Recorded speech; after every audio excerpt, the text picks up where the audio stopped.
संसार के सर्व प्राणियों में मनुष्य ही एक ऐसा प्राणी है जो सर्वश्रेष्ठ और सर्वाधिक शक्तिशाली है। उसके पास एक ऐसी अद्भुत और अदृश्य शक्ति है जिससे वो कई करिश्मे दिखा सकता है। वो शक्ति है संकल्प शक्ति। संकल्प शक्ति संसार की सबसे श्रेष्ठ और महान शक्ति है। विद्युत शक्ति, चुंबकीय शक्ति जैसी महान भौतिक शक्तियों से हम सभी भली भांति परिचित हैं, लेकिन संकल्प शक्ति की महानता से हम में से अधिकांश लोग अनभिज्ञ हैं। मनुष्य अगर इस शक्ति की विशेषता को पहचान ले तो वो जो चाहे वो कर सकता है। संकल्प शक्ति का प्रभाव वस्तुओं पर तो पड़ता ही है, लेकिन साथ साथ मनुष्य के शरीर पर भी पड़ता है। ये प्रभाव तब ज्यादा चमत्कारी बन जाता है जब संकल्प शक्ति के साथ साथ कल्पना शक्ति का भी प्रयोग किया जाता है। कल्पना शक्ति अर्थात मानस पटल पर किसी वस्तु का चित्र खींचकर अथवा दृश्य निर्माण कर उसे मन की सूक्ष्म आंख से देखने की क्षमता। फिर चाहे वो वस्तु हमने चर्म चक्षुओं से पहले कभी न भी देखी हो या देखना संभव न भी हो, तकनीकी भाषा में इसे विजुअलाइजेशन कहते हैं। मनुष्य के सबकॉन्शियस माइंड अर्थात अवचेतन मन पर उसके चेतन मन का कोई नियंत्रण नहीं होता है। अवचेतन मन आज्ञाकारी होता है, इसलिए अवचेतन स्तर पर कोई भी परिवर्तन लाना संभव होता है। विजुअलाइजेशन इसकी एक जानी पहचानी विधि है।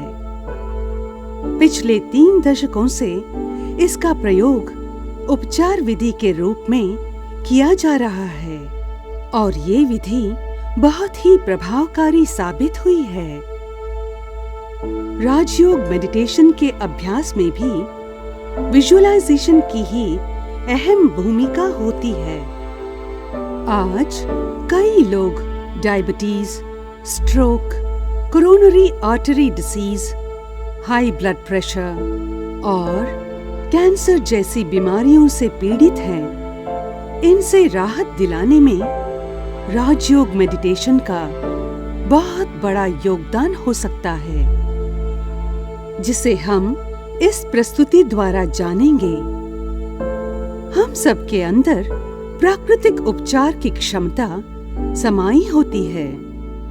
राजयोग का अभ्यास इस क्षमता को सक्रिय कर देता है, जिससे बीमारी जल्दी ठीक होने लगती है। बीमारी से पीड़ित व्यक्ति को चाहिए कि वो अपने डॉक्टर द्वारा बताई गई दवाइयों का सेवन करने के साथ साथ इस प्रस्तुति में बताए गए राजयोग के विभिन्न अभ्यास को जीवन में अपनाकर स्वास्थ्य लाभ प्राप्त करें।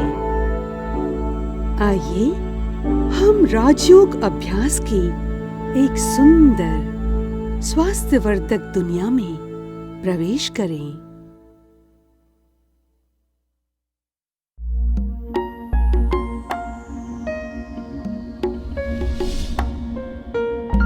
राजयोग क्या है? अपने संकल्पों को ज्योतिर्बिंदु सर्वशक्तिमान पिता परमात्मा में एकाग्र कर उनसे किरणें लेकर शुद्ध, श्रेष्ठ और शक्तिशाली बनने की प्रक्रिया को राजयोग कहा जाता है।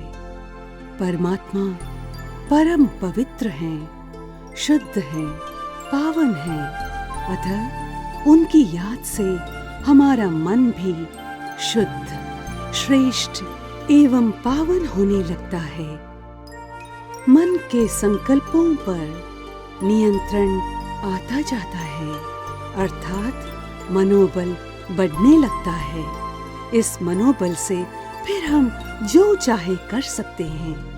अपने संकल्पों की धारा को एक सही दिशा प्रदान कर उससे कई सकारात्मक कार्य कर सकते हैं। इसे ही राजयोग का प्रयोग कहते हैं।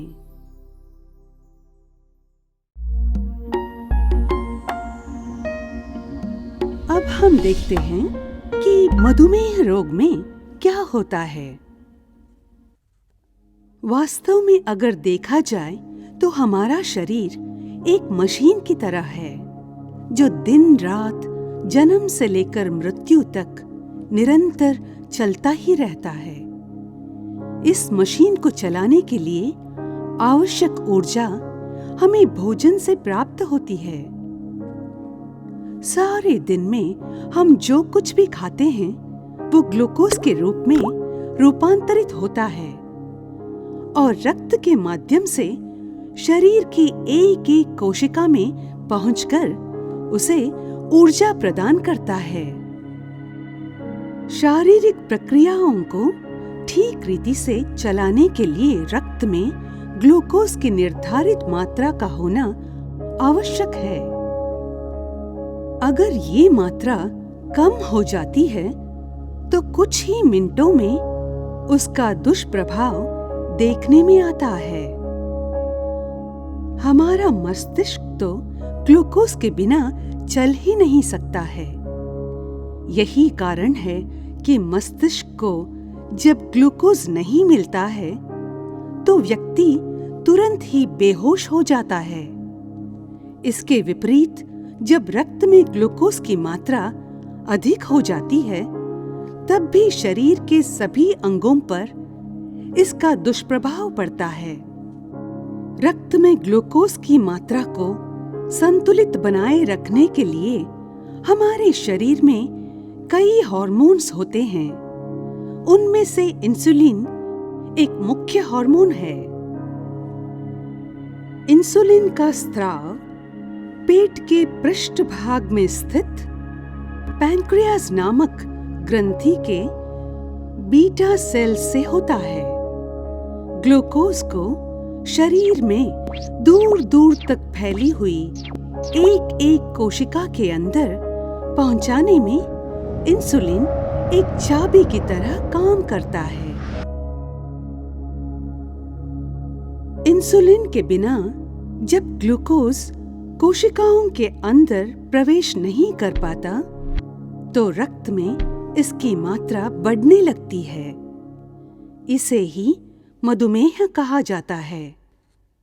टाइप 1 मधुमेह के मरीजों में बीटा सेल्स बिल्कुल ही नष्ट हो जाते हैं, जिससे उनमें इंसुलिन नहीं बन पाता है। जबकि टाइप 2 के मरीजों में शुरुआत में इंसुलिन आवश्यक से भी अधिक मात्रा में बनता है, लेकिन मोटापा तथा कई अन्य कारणों से ग्लूकोज को कोशिकाओं के अंदर प्रवेश कराने की इंसुलिन की जो क्षमता होती है वो खत्म हो जाती है। इसे इंसुलिन रेजिस्टेंस कहा जाता है। अंततः टाइप 2 के मरीजों में भी इंसुलिन बनना ना के बराबर हो जाता है और लंबे समय तक ग्लूकोज की मात्रा रक्त में अधिक बनी रहने से फिर अनेक प्रकार की परेशानियां शुरू हो जाती हैं।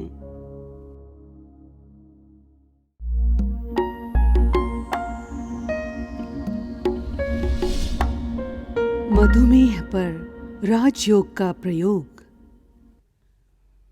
मैं एक चैतन्य शक्ति आत्मा हूँ। परमपिता परमात्मा मेरे परम चिकित्सक हैं। पवित्रता, शांति और शक्ति की किरणें परमात्मा से उतरकर मुझ आत्मा पर पड़ रही है। मैं आत्मा परमात्मा की इन शक्तिशाली किरणों से भरपूर हो रही हूँ। अब इन अद्भुत किरणों को मैं अपने शरीर के भीतर प्रवाहित कर रही हूँ। ये किरणें पेट के पृष्ठभाग में स्थित पैंक्रियास ग्रंथि पर पड़ रही है। अब मैं इनकी अलौकिक प्रभाव देख रही हूँ। मेरे पैंक्रियास के अंदर बीटा सेल्स, जो कि लगभग नष्ट हो गए थे, अब उनका निर्माण होना शुरू हो गया है। इन नवनिर्मित बीटा सेल्स से अब आवश्यक मात्रा में इंसुलिन का स्राव होने लगा है। इससे मेरे शरीर की एक एक कोशिका के भीतर ग्लूकोज बड़ी आसानी से पहुंच रहा है। मेरा इंसुलिन रेजिस्टेंस भी अब खत्म हो रहा है। ग्लूकोज की कणिकाएं एक एक कोशिका के भीतर प्रवेश कर मेरे शरीर में पर्याप्त शक्ति का संचार कर रही हैं। अब मैं आत्मा देख रही हूँ कि कैसे मेरे रक्त में ग्लूकोज की मात्रा का स्तर सामान्य होता जा रहा है। मेरा एक एक अंग ज्योतिर्मय परमात्मा की किरणों से प्रभावित होकर स्वस्थ हो रहा है। मधुमेह से ग्रस्त शरीर की सभी विकृतियां दूर हो रही हैं। मेरे रक्त में स्थित वसा की मात्रा भी संतुलित हो रही है। मैं आत्मा अपने शरीर को अब स्वस्थ रूप में देख रही हूँ। ईश्वर के पवित्र शक्तिशाली प्रकंपनों के प्रभाव से आत्मा के साथ साथ शरीर भी सतो प्रधान, पावन तथा निरोगी बनता जा रहा है। अब मैं तन और मन से संपूर्ण स्वस्थ हूँ, एवर हेल्दी हूँ। सदा निरोगी और सुखद जीवन जीना मेरा जन्म सिद्ध अधिकार है।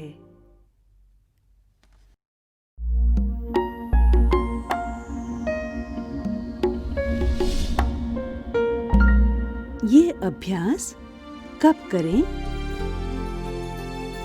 प्रतिदिन प्रातःकाल और सायंकाल कम से कम 5 मिनट ये अभ्यास अवश्य करें।